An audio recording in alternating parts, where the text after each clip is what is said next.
विद्यार्थी मित्रांनो आणि इथे बसलेल्या सर्व शिक्षकांनो, ही एआय टेक्नॉलॉजी या मानवासाठी श्राप ठरेल की वरदान ठरेल हे माहिती नाही, पण मी तर ठरेल ही एआय टेक्नॉलॉजी या मानवासाठी श्राप पण आणि वरदान पण ठरू शकते।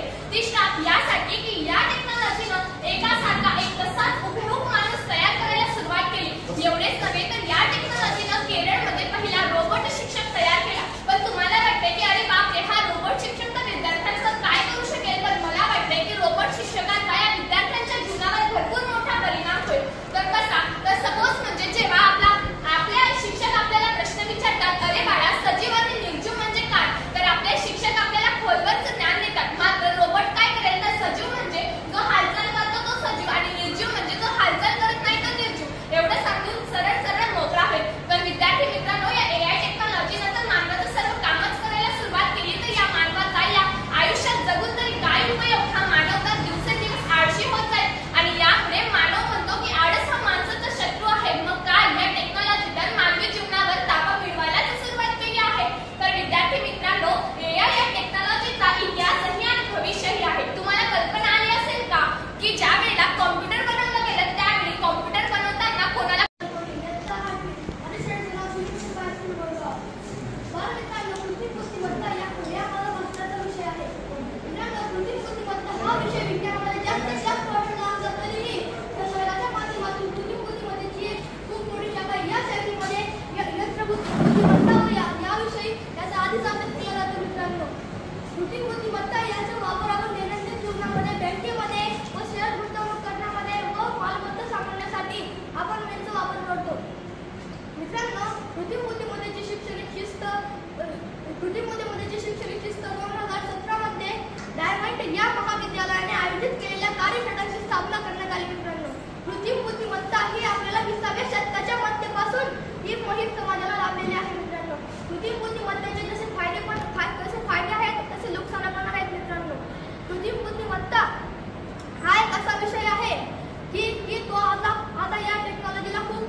मानवाच्या अंत होण्याची भीती जगप्रसिद्ध भौतिक शास्त्रज्ञ स्टीफन हॉकिंग यांनी सांगितली। ज्याप्रमाणे देवाने आपल्याला बुद्धिमत्ता कौशल्य सर्व दिले, त्याचप्रमाणे आपल्याला पुढची नाव सांगा।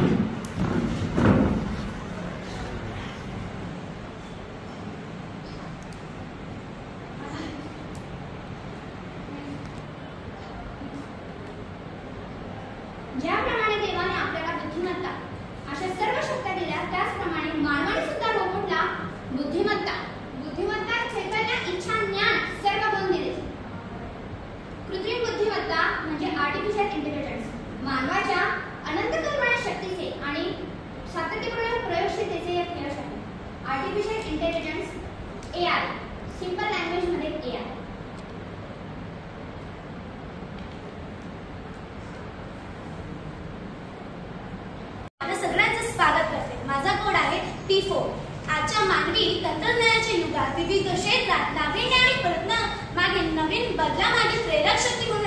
संज्ञा उदी असायची, ती म्हणजे कृत्रिम बुद्धिमत्ता. AI ज्याला बऱ्याचदा चौथ्या औद्योगिक क्रांतीचा आधारस्तंभ म्हटले जाते. मग नेमकं AI म्हणजे काय? तर कृत्रिम बुद्धिमत्ता म्हणजे आपले जीवन सुलभ करण्यासाठी कृत्रिमरित्या तयार केलेली बुद्धिमत्ता. ही मानवी बुद्धिमत्तेची नकल करते, जसे शिकणे, तर्क लावणे, चुका समजून घेणे व त्यांना सुधारणे. मग एआयचा शोध कोणी लावला? 1950 मध्ये जॉन मॅकार्थनी यांनी केलेला AI एक व्यापक शब्द मानला जातो.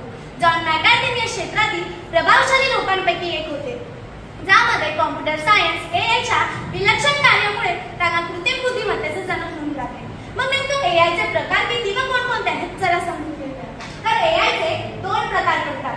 एक बेस्ड ऑन कॅपेबिलिटी म्हणजे कार्यक्षमतेवर आधारित, त्याचे 3 प्रकार पडतात. नॅरो एआय हे कमकुवत एआय असते, एखादा मर्यादित कार्यक्षेत्रासाठी त्याला तयार केलेले असते.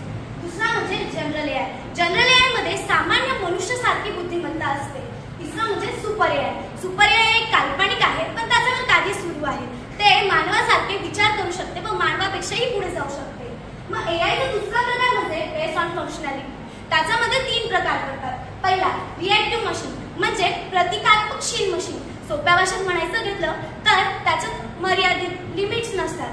दुसरा म्हणजे लिमिटेड मेमरी मशीन म्हणजे काय तर मर्यादित मेमरी मशीन, ज्यामध्ये त्याच्या नावाचाच अर्थ आहे त्याच्या भूतकाळातील अनुभव किंवा आठवणी ते त्याच्या लिमिटमध्ये सेव्ह करत असतं. तिसरा म्हणजे थेअरी ऑफ माइंड, मनाचा सिद्धांत. हे एक मनोवैज्ञानिक शब्द आहे, पण त्याच्यामध्ये ते असं दर्शवतं की ते समाजामध्ये मानवाप्रमाणे कार्य करू शकते किंवा मानवासोबत संवाद करू शकतं. चौथं म्हणजे सेल्फ अवेअरनेस एआय. हे एक उत्कृष्ट एआय सुद्धा स्थापित होऊ शकते, जे मानवी बुद्धिमत्तापेक्षा मनापेक्षा जास्त हुशार आणि सक्षम होण्याची कल्पना करू शकते.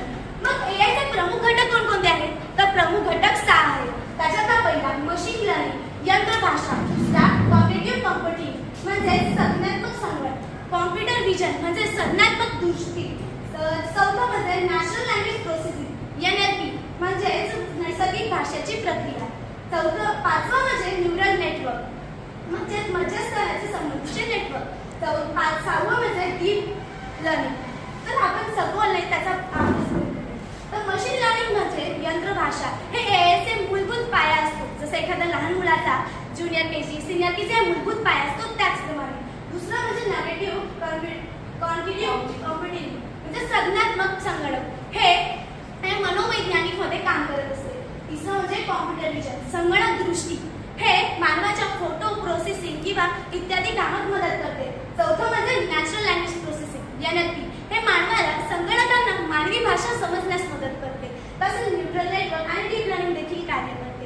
मग आता एआयचे काम कसे करते? एआय नेमकं काम कसे करते तर चला जाणून घेऊया. सर्वात आधी स्पीच म्हणजे त्याचे भाषण किंवा त्याचे टेक्स्ट, इमेज, प्रतिमा हे त्याच्या डेटा युनिटमध्ये सेव्ह करत असते. मग त्याच्यावर प्रोसेसिंग होऊन इंटरप्रिट म्हणजेच त्याच्या आधारे किंवा त्याचा अर्थ घेऊन ते आउटपुटकडे येत असते. मग त्याच्यात सक्सेस किंवा फेल्युअर सुद्धा असू शकतं. मग ते असेसमेंटमध्ये जाते म्हणजे त्याचे विलक्षण, त्याचा डिस्कोड किंवा त्याचे शोध डिस्कवरी कोणी लावली हे बघत असते. मग त्याच्या पुढे जाऊन ते ऍडजस्टमेंटमध्ये येते. ऍडजस्टमेंट म्हणजे डेटा इनपुट किंवा अल्गोरिदमचे नियम वापरून ते पुन्हा कम आउटकडे येत असते. मग त्याचा जोपर्यंत आपण सक्सेसकडे जात नाही तोपर्यंत ही क्रिया सुरू असते. मग आंतरराष्ट्रीय जगावर म्हणजे त्याचा किती टक्के परिणाम होत आहे, किती टक्के वापर होत आहे हे जाणून घेऊया. तर सगळ्यात जास्त एआय 17% कॉम्प्युटर इलेक्ट्रॉनिक आणि टेक्नॉलॉजी मध्ये यूज करतो. आपली आणि माझी आणि तुमची जागा घेऊन ते काम करत आहे. 15% म्हणजे फायनान्शियल सर्व्हिस मध्ये आपल्याला कांदा लावून ते काम करत आहे. तसेच 9% हेल्थ केअर आणि लाईफ सायन्स मध्ये, 8% ऑदर मध्ये, 8% एज्युकेशन मध्ये. तसेच आता एक उदाहरण आलेले ना केरळमध्ये एक लेडी शिक्षिका आलेली आहे, ती आपली शिक्षकांची जागा घेत आहे. या पद्धतीने एआय एज्युकेशन मध्ये काम करते. मग एआयचे आव्हाने कोणकोणती आहेत तर चला जाणून घेऊया. एआयची 6 आव्हाने आहेत. पहिलं अल्गोरिदम पूर्वग्रह म्हणजे अल्गोरिदम बेस याला मशीन लर्निंग बेसही म्हणू शकतो. मग सेकंड आहे ब्लॅक बॉक्स प्रॉब्लेम म्हणजे ब्लॅक बॉक्स समस्या. याच्यामध्ये एआयच्या कृत्रिम बुद्धिमत्तेच्या समस्या देखील येऊ शकतात. तिसरं म्हणजे उच्च संगणकीय शक्तीची आवश्यकता. आता एआयला प्रशिक्षणासाठी एआयची माध्यमची गरज असते. मग त्या एआयच्या प्रशिक्षणासाठी उच्च संगणकीय शक्तीचा वापर करणे आवश्यक आहे. चौथं म्हणजे क्लिष्ट एआय एकत्रीकरण. त्याच्यामध्ये त्याचे चॅट वगैरे न राहून तर क्लिष्ट एआय एकत्रीकरण महत्वाचे असते. पाचवं म्हणजे अंमलबजावणीची धोरणाची समज नसते. म्हणजे एखाद्या व्यवसायात एआयचा किती फायदा होते, त्या क्षेत्रात कितका फायदा होते हे ओळखणे. तर तसेच त्याच्यामध्ये अंमलबजावणीची धोरणे समजणे आवश्यक आहे. मग सहावं म्हणजे कायदेशीर चिंता. कायदेशीर चिंता ही समजणे खूप आवश्यक आहे. कारण की जर एखाद्या एआयने डेटा गोळा केला असेल त्याच्यावर तो कायदेशीर असता, परंतु त्याच्या एकत्रीकरणामुळे तो नकारात्मक परिणाम कसा होऊ शकतो या संस्थानाने विचार केला पाहिजे. मग आजचा आपला विषय होता कृत्रिम बुद्धिमत्ता, साम्यता व आव्हाने. धन्यवाद. माझ्या शाळेचे नाव पंडित जवाहरलाल नेहरू विद्यालय फुलखेडे. माझा पिनकोड आहे P5. आज अध्यक्ष महोदय, पूज्य गुरुजन वर्ग व येथे जमलेल्या माझ्या मित्रमैत्रिणींनो, आज मी तुम्हाला कृत्रिम बुद्धिमत्ता यातील संभाव्यता आणि आव्हानांबद्दल काही थोडक्यात माहिती देणार आहे. कृपया तुम्ही शांत चित्ताने ऐकावे. कृत्रिम बुद्धिमत्ता म्हणजे आर्टिफिशियल इंटेलिजन्स ही विज्ञानाची आणि तंत्रज्ञानाची एक शिस्त आहे जी शिकणे, विचारधारणा, निर्णय, वर्तन आणि परस्पर संवाद मानवी क्षमतेचे अनुकरण करण्यासाठी एक बुद्धिमान मशीन बनवते. ॲलन ट्युरिंग यांनी त्यांचे संगणक यंत्रणा आणि बुद्धिमत्ता हे काम प्रकाशित केले व ते ट्युरिंग टेस्ट बनले. तज्ञांनी याचा वापर संगणकाची बुद्धिमत्ता मोजण्यासाठी केला. व कृत्रिम बुद्धिमत्ता हा शब्द तयार झाला आणि तो लोकप्रिय वापरात आला. 1950 मध्ये ॲलन ट्युरिंग यांनी कॉम्प्युटर मशिनरी अँड इंटेलिजन्स प्रकाशित केले, ज्याने द इमिटेशन गेम नावाच्या मशीन इंटेलिजन्सची चाचणी प्रस्तावित केली. कृत्रिम बुद्धिमत्ता म्हणजे काय? कृत्रिम बुद्धिमत्ता ही विज्ञानात्मक अभियांत्रिकी आहे जी कृत्रिम पद्धतीने तयार केलेली संगणकाच्या मदतीने विकसित केलेली एक बौद्धिक क्षमता आहे. या सूचनांवर आधारित विज्ञानात्मक अभियांत्रिकीमध्ये विशेषतः संगणकाचा वापर संगणकशास्त्राच्या ठरवून दिलेल्या दिशानिर्देशांचा वापर करून विशिष्ट कार्य करून घेण्याकरिता केला जातो. याद्वारे संगणक प्रणाली व रोबोट प्रणाली तयार केली जाते जी मानवी मेंदू ज्या तर्काच्या आधारे कार्य करते त्याच तर्काच्या आधारे ते बनवण्याचा प्रयत्न केला जातो. एआयचे जनक जॉन मेकार्थी यांच्या मते हे एक बुद्धिमान मशीन विशेषतः संगणक तयार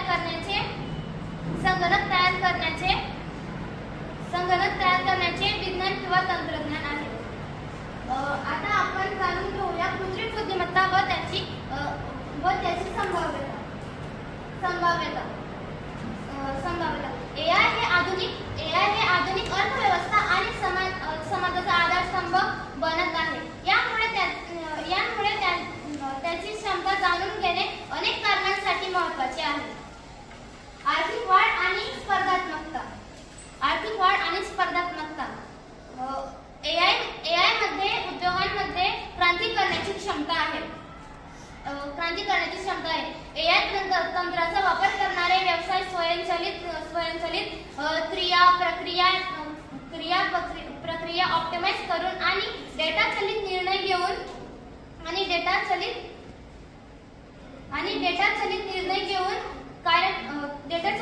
घेऊन स्पर्धात्मक धार मिळवू शकते. आपल्या सूर्यमालेत एकूण 8 ग्रह आहेत. त्यापैकी पृथ्वी ही एकमेव ज्यावर आपल्याला सजीव सृष्टी पाहायला मिळते. त्यावरही 8 मिलियन म्हणजेच 8 अब्ज सजीवांपैकी मानव हा वेगळा सजीव ओळखला जातो, तो त्याच्या बुद्धिमत्तेच्या जोरावर. आता बुद्धिमत्ता म्हणजे काय? असलेल्या बुद्धीच्या साह्याने विचार करून तर्क जोडणे म्हणजे बुद्धिमत्ता. बुद्धिमत्ता होय. 1983 मध्ये हॉवर्ड गार्डनर नावाच्या शास्त्रज्ञाने आपल्याला 9 बुद्धिमत्तेचे प्रकार सांगितले. पण मात्र या 21व्या शतकात भरपूर झालेल्या लोकसंख्या विस्फोटाने व अपूर्ण असलेल्या कुशल मानवबळामुळे आपल्याला गरज भासू लागली. आपण म्हणतो ना, गरज ही शोधाची जननी आहे. आपल्याला गरज भासू लागली एका नवीन बुद्धिमत्तेची, आणि ती बुद्धिमत्ता म्हणजे कृत्रिम बुद्धिमत्ता. आता कृत्रिम बुद्धिमत्ता म्हणजे काय? मानवाने दिलेल्या एका आदेशावर अचूकतेने योग्य अशी भरपूर माहिती संग्रहित करणारी बुद्धिमत्ता म्हणजेच कृत्रिम बुद्धिमत्ता होय. जशा प्रत्येक नाण्याच्या 2 बाजू असतात, तशाच कृत्रिम बुद्धिमत्तेच्या देखील आहेत. पोटेन्शियल अँड कन्सर्न्स, संभाव्यता आणि आवाहने. सन्माननीय मंच आणि इथे जमलेल्या माझ्या बालवैज्ञानिक मित्रांनो, आपला आजचा विषय AI, पोटेन्शियल अँड कन्सर्न्स म्हणजेच कृत्रिम बुद्धिमत्ता, संभाव्यता व आवाहने. 1950 मध्ये एका वृत्तपत्रात जॉन मॅककार्थी नावाच्या शास्त्रज्ञांनी एक लेख छापला. त्यात त्यांनी AI संबंधीची काही माहिती व लिस्प नावाची कॉम्प्युटर लँग्वेज परिचय सांगली. आता ही लिस्प काय? लिस्प एक अशी संगणकीय भाषा आहे जी सर्व कॉम्प्युटर प्रोग्राम्सला मानवासारखी विचार क्षमता देते, ज्या विचार क्षमतेला आज आपण आर्टिफिशियल इंटेलिजन्स म्हणून ओळखतो आणि या जॉन मॅककार्थीला कृत्रिम बुद्धिमत्तेचे जनक म्हणून ओळखतो. आता बोलूयात संभाव्यतांकडे. संभाव्यतांमधला पहिला मुद्दा म्हणजे ऑटोमेशन अँड इनोव्हेशन, स्वयंचलन व नवीनता. एआयचं स्वयंचलन हा एआयचा सर्वात मोठा फायद्याचा गुणधर्म मानला जातो, कारण की एआय आपल्या स्वयंचलनाद्वारे मानवाला हवी तशी माहिती हव्या तशा वेळेत काढून देत असते व या स्वयंचलनाद्वारे मानवाला नाविन्यपूर्वक शोध, अभ्यास व विविध क्षेत्रातील कामे अगदी सहजरित्या करायला मदत होते. म्हणजेच एआयचे स्वयंचलन व नवीनता हा एआयचा फायद्याचा गुणधर्म आहे. त्यानंतर इनोव्हेशन इन एज्युकेशन, शिक्षणातील नवीनता. एआयने शिक्षण क्षेत्रात उत्तम कामगिरी केलेली आहे. आपल्या सर्वांना परिचित असलेलं ऍप्लिकेशन जे आपल्या सर्वांच्या फोनमध्ये असावं म्हणजेच गुगल हे संगणकाच्या प्रत्येक क्षेत्रात काम करत असतं.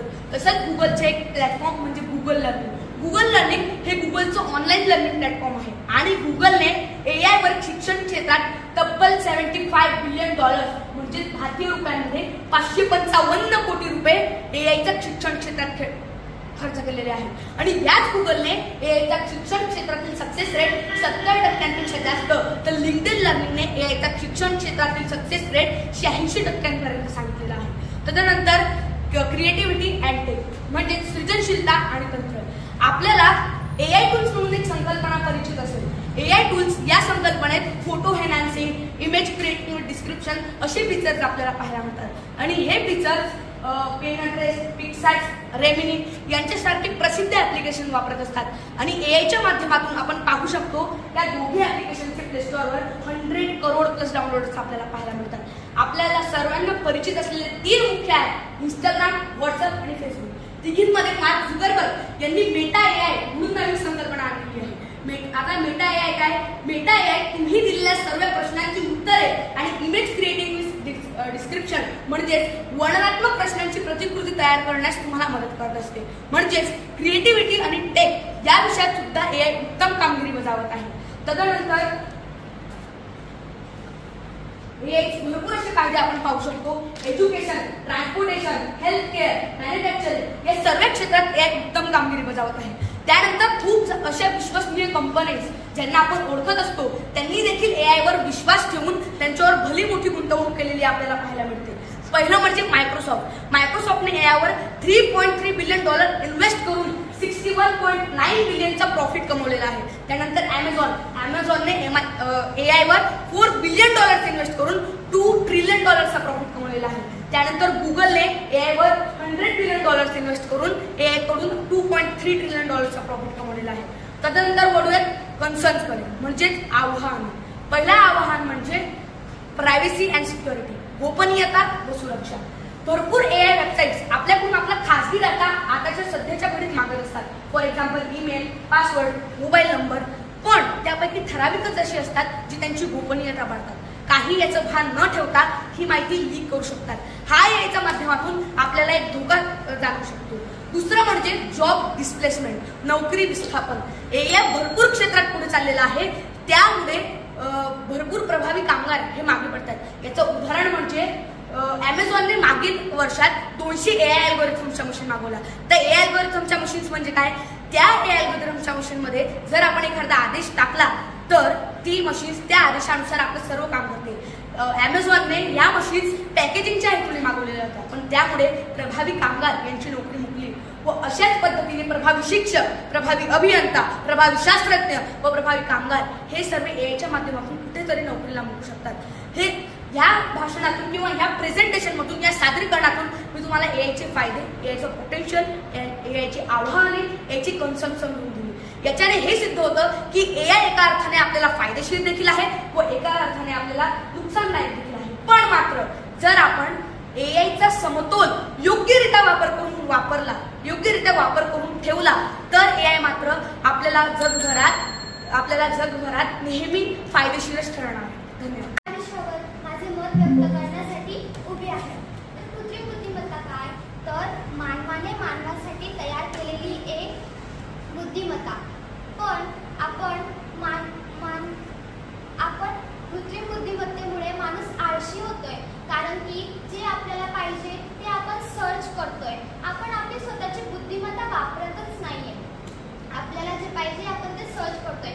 आपण एआय सर्च केल्यावर तिथं त्याच ॲड येतील, त्याच ॲप्लिकेशन येतील आणि गुगल, यूट्यूब याला सर्च केलं तर तेच ॲड, तेच ॲप्लिकेशन येतील. पण आपल्याला वाटतं काहीतरी चमत्कार होतोय, आपण जे मागतोय ते आपल्याला मिळतंय, पण तसं नाही. यामागे एक पॉलिसी असेल, ते ऑटोमॅटिक काम करतं, पण आपल्याला गैरसमज होतो.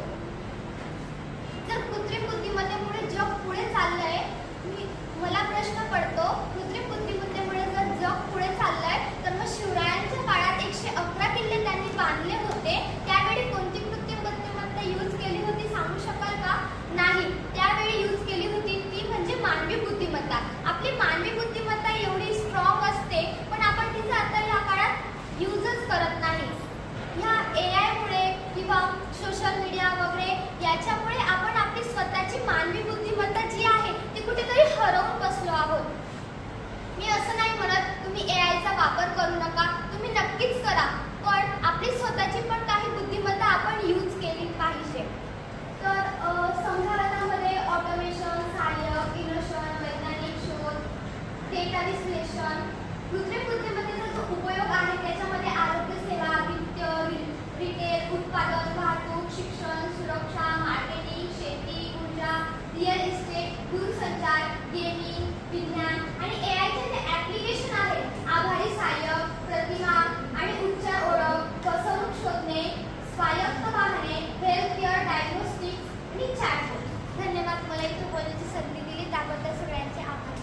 मानवाने आपल्या बुद्धीच्या जोरावर अनेक क्षेत्र प्राप्त केली, अगदी जमिनीपासून ते अवकाशापर्यंत. आणि हाच बुद्धिमत्ता असा एकमेव शब्द आहे की जो मानवाला अन्य सजीवांपासून संपूर्ण ब्रह्मांडात वेगळा ठरवतो.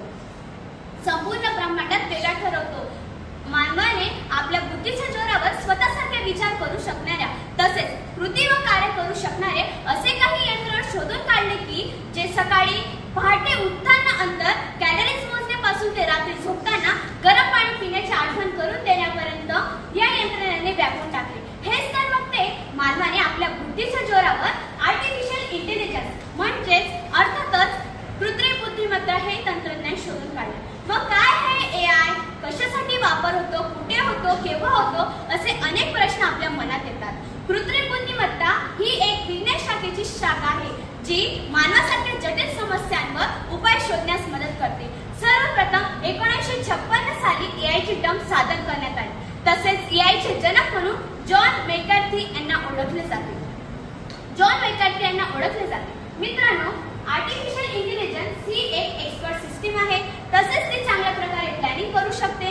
रोबोटिक्स मध्ये त्याचा यूज होतो. NLP म्हणजेच नॅचरल लँग्वेज प्रोसेस, यात प्रश्नांची उत्तरे, मजकूर निर्मिती, वर्गीकरणासाठी तसेच सामग्री काढणे, मशीन भाषांतर यात एआयचा उपयोग होतो. ML म्हणजे मशीन लर्निंग, यात खोल शिक्षण, पर्यवेक्षण केलेला व पर्यवेक्षण न केलेला यात एआयचा उपयोग होतो. तसेच स्पीच म्हणजेच भाषण, यात भाषांचे मजकूर ते भाषण यात एआयचा उपयोग होतो. तसेच व्हिजन म्हणजे दृष्टी, यात प्रतिमा ओळख व यंत्रांची दृष्टी ओळखण्यासाठी एआयचा उपयोग होत असतो. मित्रांनो,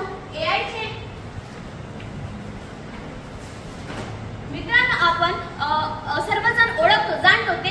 अलेक्सा, आपण त्याला हुकूम केला की आपल्याला हवे ते गाणे तसेच इतर गोष्टी सहज उपलब्ध क्षणार्धात करून देते. तसेच चॅट जीपीटी हे इंटरनेटवर सहज उपलब्ध आहे. आपण त्याला कोणत्याही प्रश्नांवर प्रश्न विचारून त्याची उत्तरे क्षणार्धात मिळवून देऊ शकतो. मित्रांनो, कोणतेही तंत्रज्ञान म्हटले की त्याचे फायदे व तोटे असतातच, पण हे तंत्रज्ञान मानवापेक्षा कितीतरी पटीने चांगले काम करू शकते. या तंत्रज्ञानात फायदे आपल्याला दिसून येतात. खगोलशास्त्रातील एआय हे विश्वातील गुंतागुंतीच्या समस्या सोडवण्यासाठी उपयुक्त ठरत आहे. आरोग्य सेवांमधील एआय हेल्थ केअर उद्योगासाठी अधिक फायदेशीर ठरत आहे. तसेच रोबोटिक मध्ये एआयच्या मदतीने बुद्धिमान रोबोट बनवले जाऊ शकतात जे पूर्व प्रोग्राम न करता स्वतःच्या अनुभवांसह कार्य करू शकतात. डेटा सुरक्षेमधील एआय डेटा सुरक्षा प्रत्येक कंपनीसाठी अधिक महत्त्वाचा घटक आहे.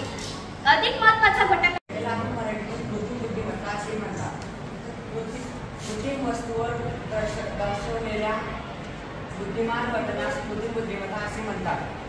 एआयमुळे आपल्या देशामध्ये खूप प्रगती झालेली आहे. जर मी आज तुम्हाला एक मुद्दे मांडणार आहे की मी एआयच्या मदतीने सांगतो आहे.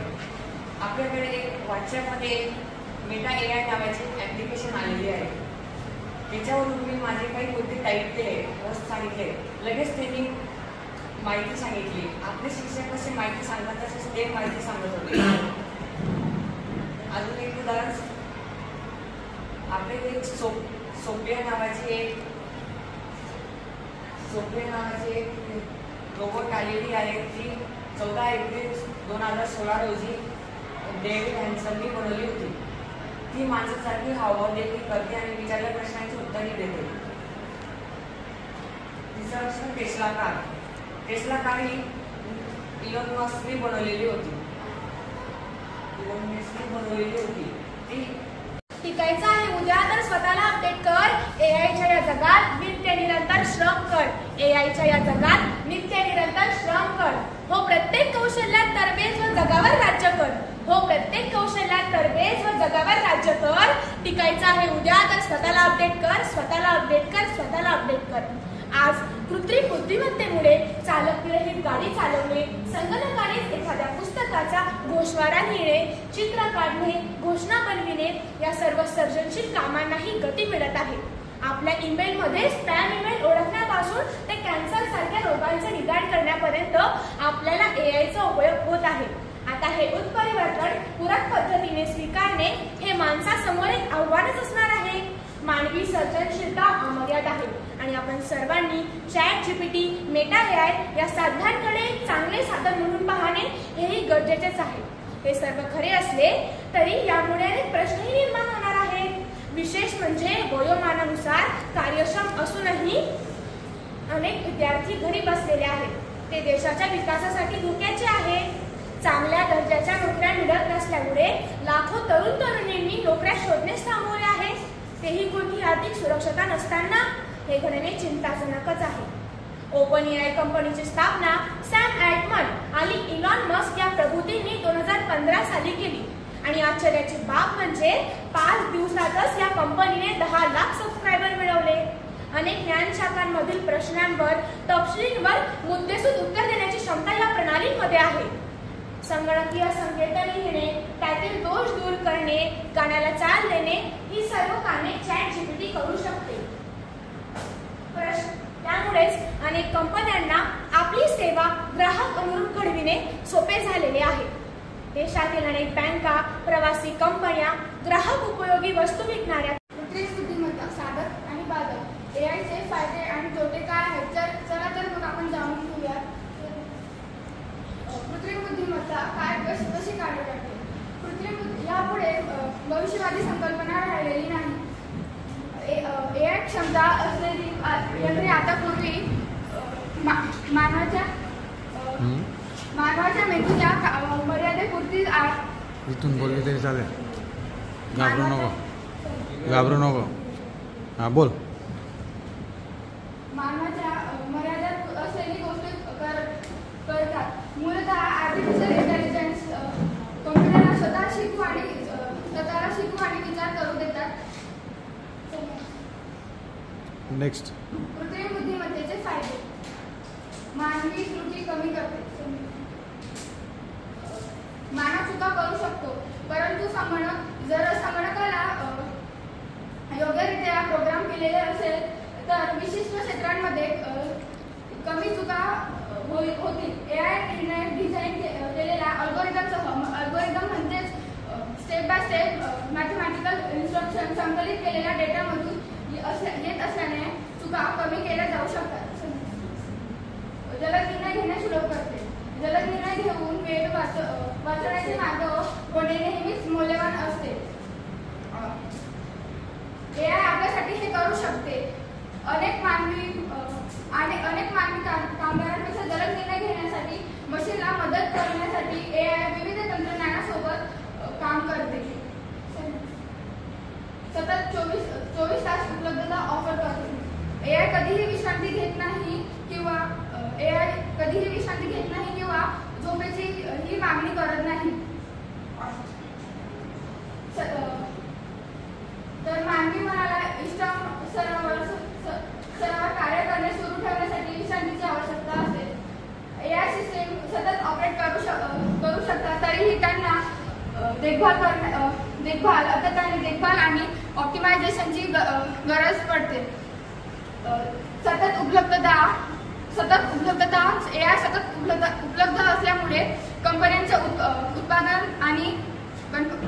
उत्पादन आणि उत्पादनावर मोठा प्रभाव पडू शकतो. जोखीम कमी करते. AIचा हा एक मोठा फायदा आहे की ते धोकेदायक कार्य करू शकते. जसे की AI हे कोळशाची खाण करू शकते. AI समुद्राच्या खोलावर जाऊन शोध घेऊ शकते.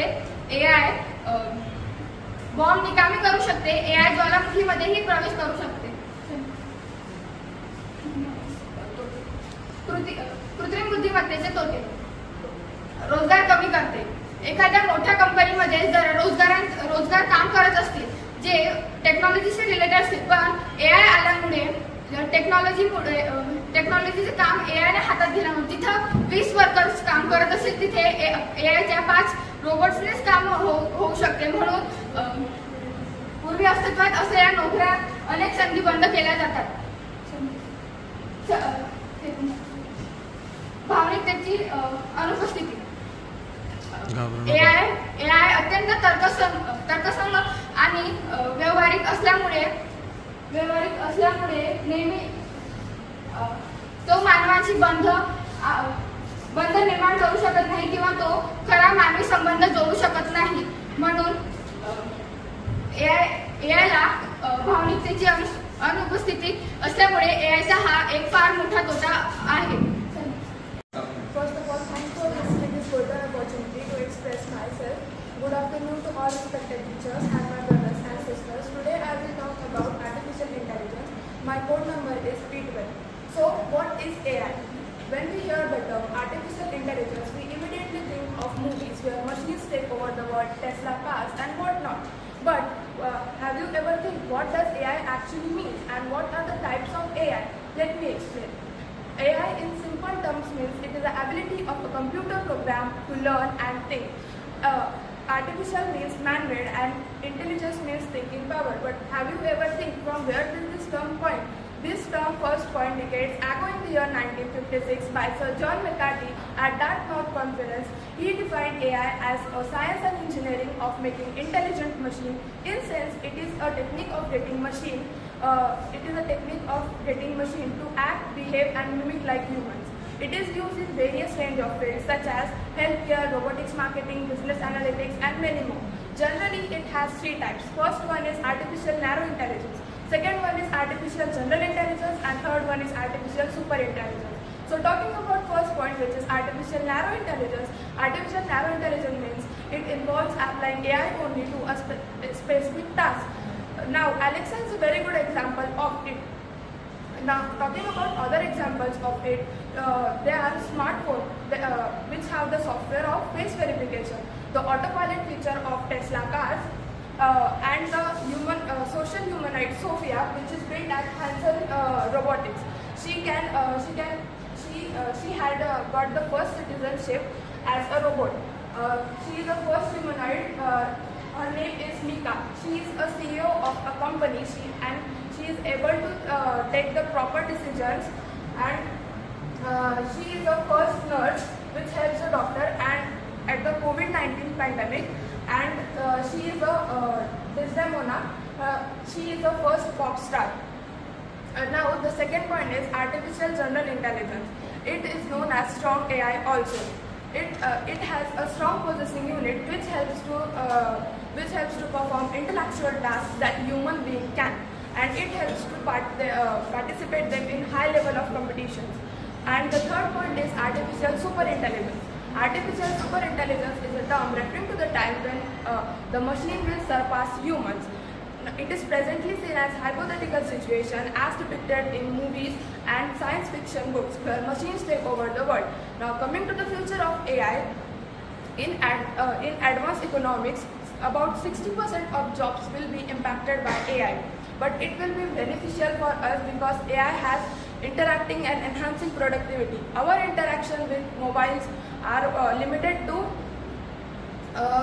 search engine, chatbots and voice assistant. But in future, we will able to naturally interact with AI like friends.